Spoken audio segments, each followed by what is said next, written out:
இயேசுவில் அன்புக்குரிய சகோதரர்களே, சகோதரிகளே, உங்கள் எல்லோருக்கும் என்னுடைய காலை வணக்கத்தை மிகுந்த மகிழ்ச்சியோடு தெரிவித்துக் கொள்கிறேன். இன்றைக்கு நற்செய்தியில் சீடர்கள் வயலில் ஓய்வு நாளில், அதாவது சாபத் டே, கதிர் கொய்து சாப்பிட்றாங்க. இதை பார்த்த பரிசேயர்கள், உம்முடைய சீடர்கள் ஓய்வு நாளில் செய்யக்கூடாததை செய்கிறாங்களே அப்படின்னு ஒரு குற்றச்சாட்டை பதிவு பண்ணுறாங்க.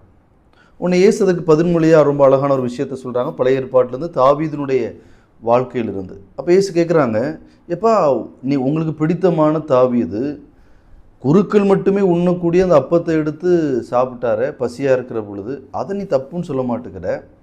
ஆனால் என்னுடைய சீடர்கள் பசிக்குது, பசியாக இருக்கிற பொழுது இந்த ஓய்வு நாளில் அவன் அந்த கோதுமை கதிர்களை கொய்து சாப்பிட்டது நீ தப்புன்னு சொல்கிறியே.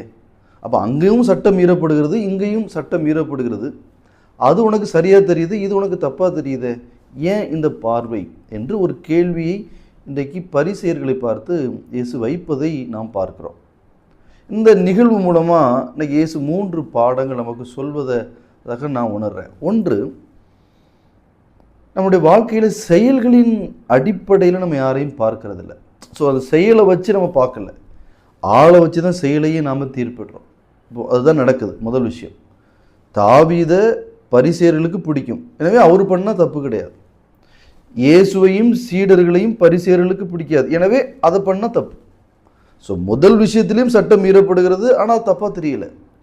ரெண்டாவது விஷயத்துலையும் சட்டம் மீறப்படுகிறது, ஆனால் தப்பாக தெரியுது. அப்போ இங்கே என்ன பிரச்சனைனா, எனக்கு விருப்பமானவங்க என்ன பண்ணாலும் சரி, எனக்கு விருப்பம் இல்லாதவங்க என்ன பண்ணினாலும் தப்பு. ஸோ இந்த பார்வையை இன்னைக்கு இயேசு கண்டிப்பதாக நான் பார்க்கிறேன். நம்முடைய வாழ்க்கையிலும் இதே பிரச்சனை நம்ம எல்லார்ட்டும் இருக்குது அன்பு மக்களே. எனக்கு பிடிச்சமானவங்க என்ன பண்ணாலும் அட்ஜஸ்ட் பண்ணிட்டு போகிறோம். ஏன்னா அவங்க தப்பே பண்ணாலும் ரைட். ஆனால் எனக்கு இவங்க பிடிக்கல அப்படிங்கிறதுக்காக நல்லதே பண்ணாலும் பல நேரங்களில் அது தப்பாகவே பார்க்கப்படுகிறது. இது ரொம்ப மோசமான ஒரு மனநிலை. இது எல்லா தளங்களும் இருக்குது. குடும்பத்தில் இருக்குது, தெருவில் இருக்குது, அன்பியத்தில் இருக்குது, பங்கு தளத்தில் இருக்குது. எல்லா தளங்களையும் இந்த பார்வையோடு நாம் பார்க்கக்கூடிய ஒரு மனநிலை இன்னைக்கு பெற்றிருக்கு. இது ரொம்ப தவறான ஒரு மோசமான மனநிலை அன்பு மக்கள். எப்படி சரியோ அது யாராக இருந்தாலும் சரி, தவறுனா அது யாராக இருந்தாலும் தவறு. இந்த பார்வைக்குள்ளாக நாம் வர வேண்டும். அப்படி வருகிற பொழுது நம்ம வாழ்க்கை ரொம்ப நன்றாக இருக்கும் அன்பு மக்கள். அதை இன்னைக்கு இயேசு சொல்வதாக நான் பார்க்கிறேன். முதல் பாடம்.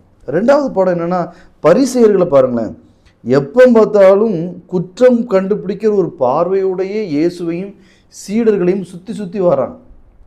இந்த பார்வையை, இந்த மனநிலையை இன்னைக்கு இயேசு தவறு என்று சொல்வதாக நான் பார்க்கிறேன். இந்த குற்றம் கண்டுபிடிக்கிற மனநிலை, பெரிய ஒயிட் போர்டு இருக்கும், ஆனால் அந்த ஒயிட் போர்டில் எங்கடா பிளாக் பாயிண்ட்ஸ் இருக்குது, இதை தேடி கண்டுபிடிக்கக்கூடிய ஒரு மனநிலை. எவ்வளவுதான் நல்லது இருந்தாலும் அதில் ஒரு குறை, அதில் குறை, இதில் குறை, அப்படி குறை, இப்படி குறை. இன்றைக்கி ஆண்டவர் சொல்கிறாங்க, ஏன் இந்த குறைகளை பார்க்கக்கூடிய ஒரு மனநிலை? தவறு வருகிற பொழுது அதை சொல்லுங்க. ஆனால் பார்வையே எப்படி இருக்குதுன்னா, எப்படியாவது குறை கண்டுபிடிச்சிடணும். இந்த பார்வை அன்பு மக்களே நம்மகிட்ட இருக்கும் அப்படின்னா இன்றைக்கி ஆண்டவர் சொல்கிறாங்க, நம்ம வாழ்க்கை நல்லாவே இருக்காது, சந்தோஷமாகவே இருக்காது. ஏன்னா உண்மையாகவே, ஏன்னா எப்போ பார்த்தாலும் நெகட்டிவிட்டியே நம்ம பார்த்துட்ருப்போம் அப்படின்னா, எப்போ பார்த்தாலும் குறைகளே பார்த்துட்ருப்போம் அப்படின்னா உண்மையாக உள்ளத்தில் உண்மையான ஒரு சந்தோஷம் பொங்கி வழியாது. வாழ்க்கை பல நேரங்கள் அந்த குறை கண்டுபிடிச்சே இருக்கிறாங்க பாருங்களேன், அவங்க வாழ்க்கை போய் பாருங்கள், நரகமாக தான் இருக்கும் அன்பு மக்களே.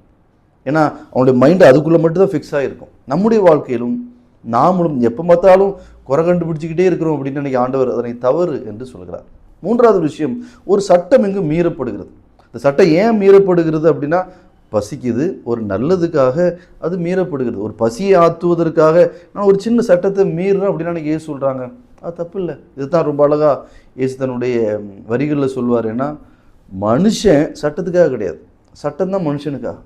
ஸோ சட்டங்கள் இருக்குது, பாரம்பரியம் இருக்குது, ஒரு சில கலாச்சாரம் இருக்குது.